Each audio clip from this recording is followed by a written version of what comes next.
Well, Saber fans, it's finally here. The Hampton's handcrafted LED sabers, their OTS Kickstarter. I invested in a couple of their top tiers and got a whole lot of stuff with it. Um, for the record, I did make an unboxing video, but I decided to try and use my wife's new camera to try and provide a better picture quality of the video and whatnot. But when I was fiddling with it, I accidentally wiped the card on the camera, and my only saving grace was that my wife backed everything up before I made the video, so I saved myself an ass chewing on that, because those are those are all her pictures and videos that she's done. But my unboxing video, unfortunately, was lost. So I want to try and make this a pretty nice video, a detailed video for those who have invested in into the OTS Kickstarter, or those who are interested in a Hamptons product. Very high quality stuff.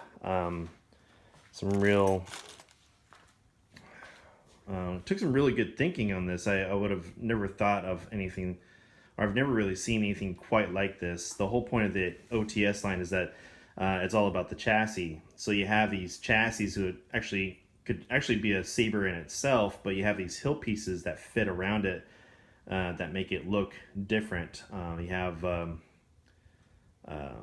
something like hundreds of thousands or like millions of different possibilities on how you want to make it look. You know, you can, and that's the beauty of it is that you don't have to put the electronics in any kind of harm if you're going to like sand anything, if you're going to weather it, if you're going to bake it with a, you know, put in a powder coat or whatever it may be.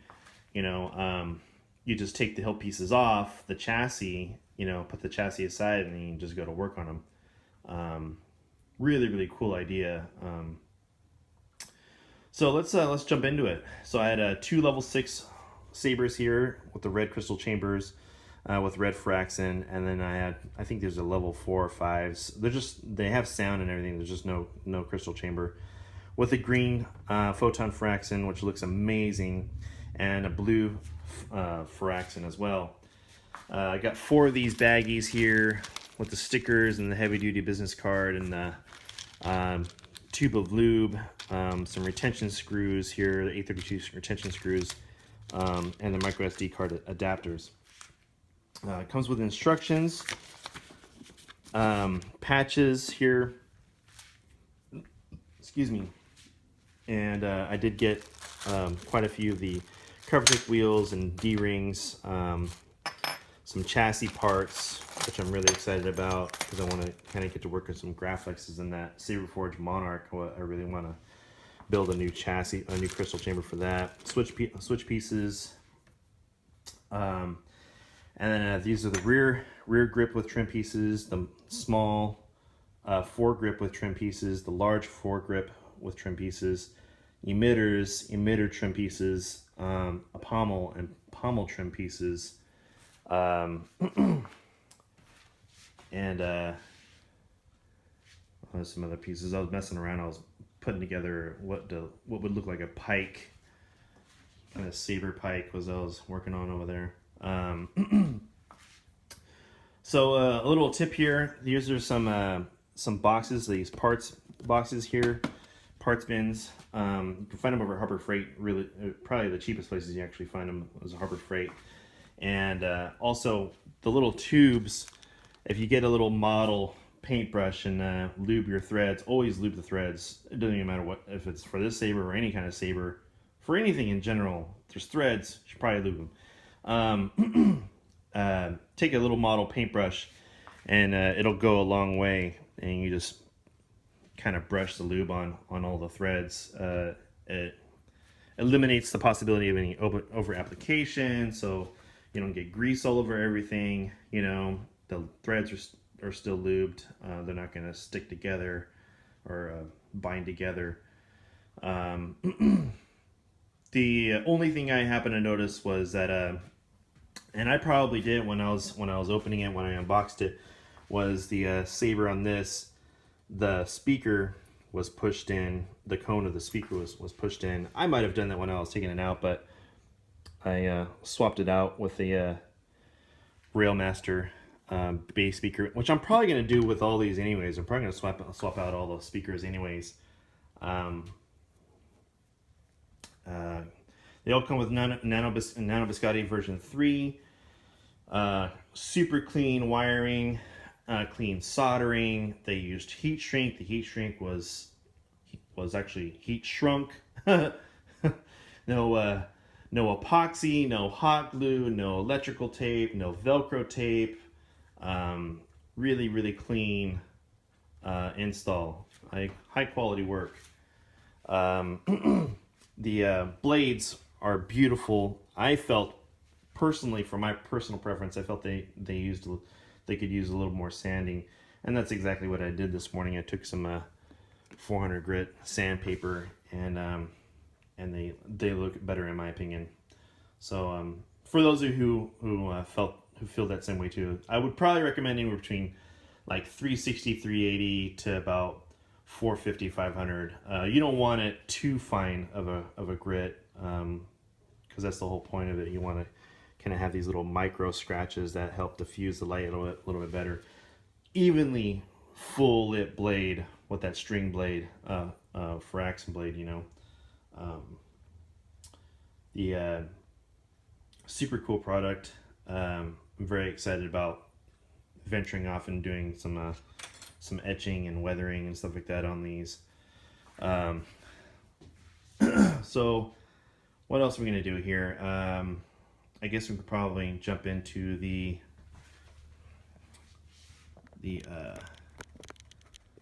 chassis part, I guess, or unless you probably want to see the blades, right? So let's.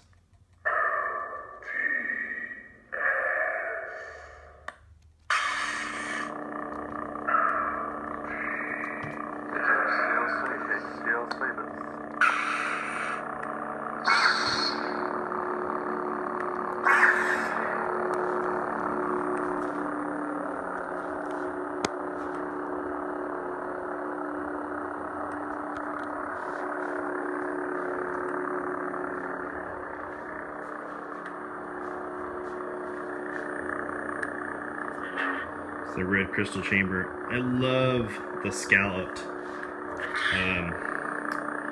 grip in the back. Love it.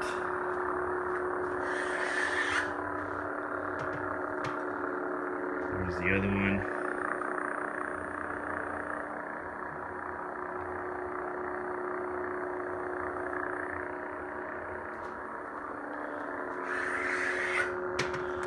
This Fraxon looks amazing.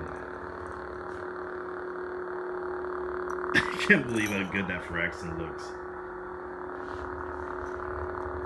Probably my favorite blade so far. I definitely would like to get a cyan. There's the blue.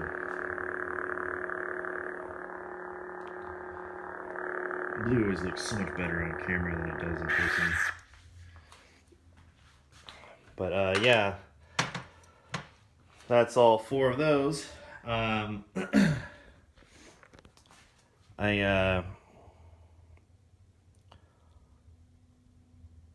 guess I could probably show you a little bit about the chassis here. We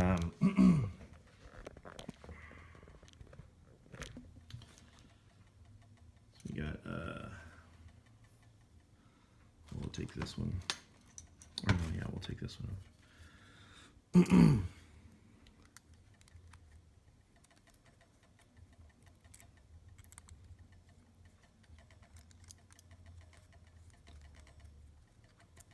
I might pause the video and then break into it. It's kind of like you guys are all suffering. It's like, oh my gosh, it's taking forever, you know. Anyways, so yeah, you have this here, right? And you can just take any of these pieces off.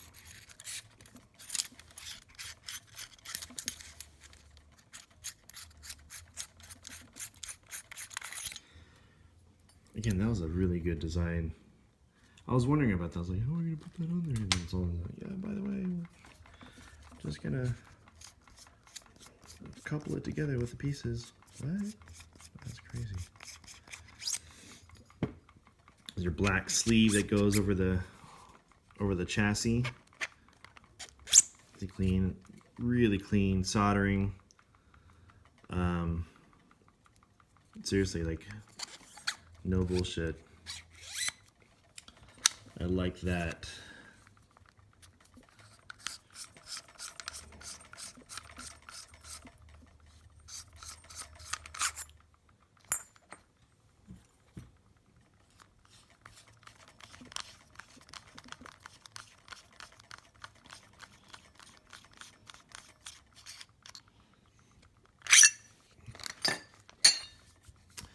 And there's that chassis, right?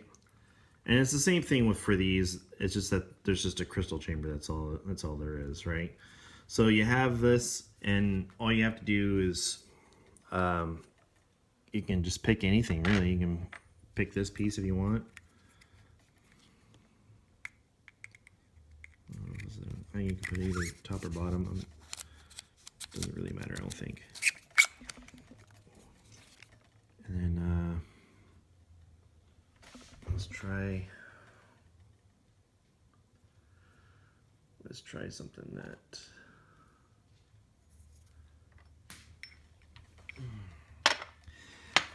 I should have got more anodized pieces. So I think I probably should have done. So this right here, this is the blade holder.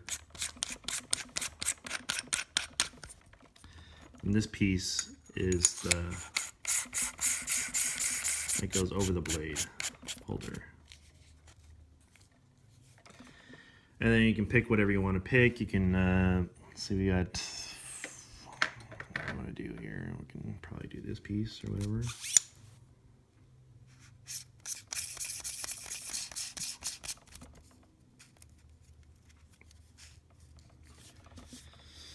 Can,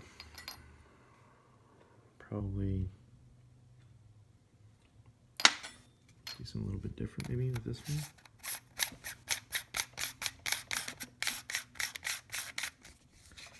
And that's it.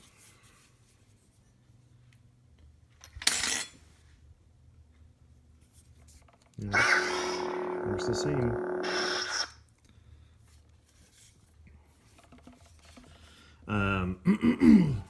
And if you wanted to, you can just swap out the emitter.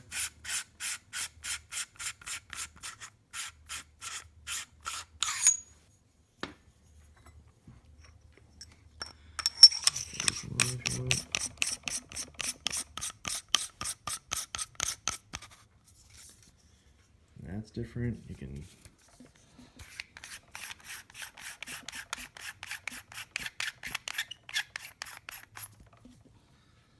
put this part with gosh, I don't know, this again or something like that. Or have any of those flat pieces? Where are those flat pieces at?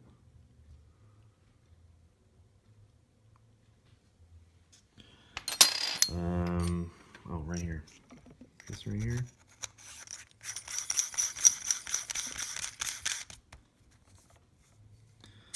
I can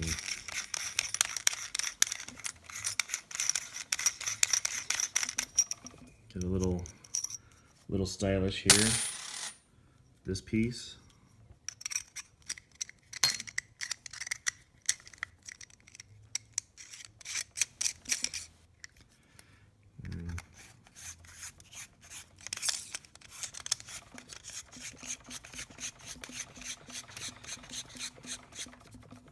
Do that kind of a number.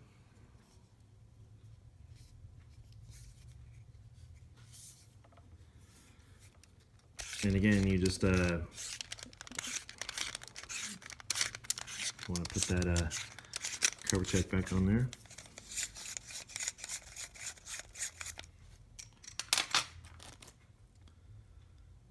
I would probably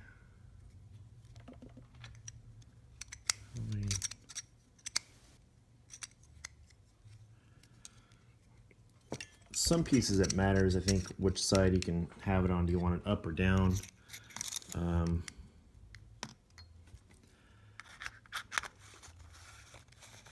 If you can, always put the CoverTech or D-ring towards the end of the pommel. I think some pieces you can't do it, like the star pommel on the back. I don't think you can because it wings out, you know. But this is a nice design because then it's like it's out of the way of the grip. You can do something like that. That's what's really cool about it. I don't want to do I don't want to do all the pieces here. I don't have that kind of time. But as far as like a size comparison, they are pretty big and beefy. You know, they're compared to like a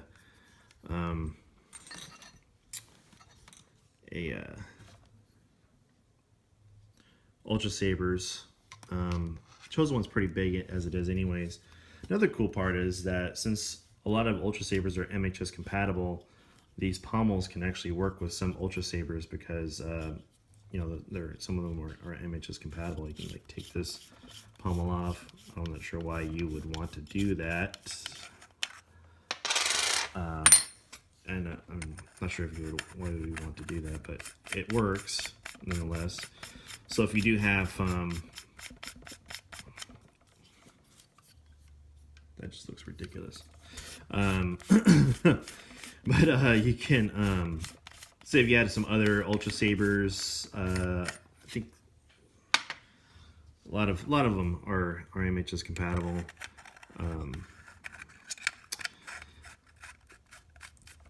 Yeah, so I mean the OTS are pretty big and they're heavy, but that's the price you pay for that kind of customizability, right? To be able to do that.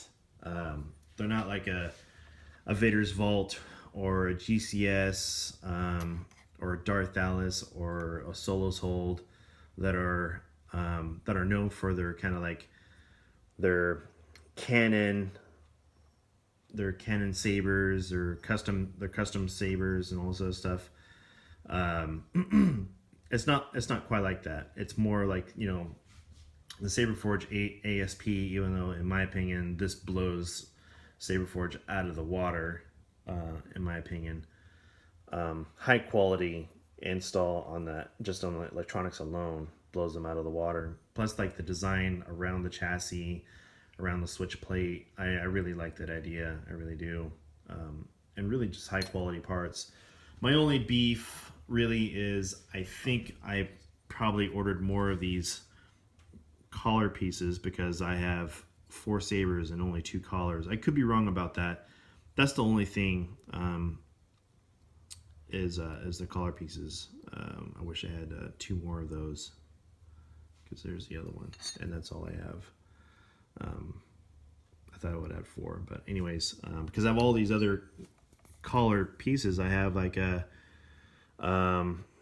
what, 5 tapers or 6 taper emitters, and the other flat one there. Yeah, I have all those other emitters, but I only have like 2 collars. But that's the only thing, you know. Took some sandpaper to the blades, looks so much better. I'm probably gonna replace all the speakers, and I'm just not a big fan of the speakers. I have a thing about the sound, I really do. But other than that, I love it. I love the product. Good people over at Hamptons. Just those who went on the Kickstarter, just be patient, man. They're coming. So thanks a lot for watching. I'll try to get some more videos up, as I realized I didn't even do a video for the Vader's Vault Hero, or I did it, I just never got a chance to edit the video. And I was gonna do some other videos too, but it's just been really busy. As a matter of fact, I got this shipment in probably about a week ago, I think it was. And I'm just now getting around to, well, I did the unboxing video. I think it was on it was on Tuesday because garbage went out Tuesday, and which was unfortunately the same day that I accidentally deleted the video. But I didn't get it around to doing another video until now, so there you have it. But yeah, thanks again for watching. Stay tuned. If you want, I'll have some more videos up. And have a good one.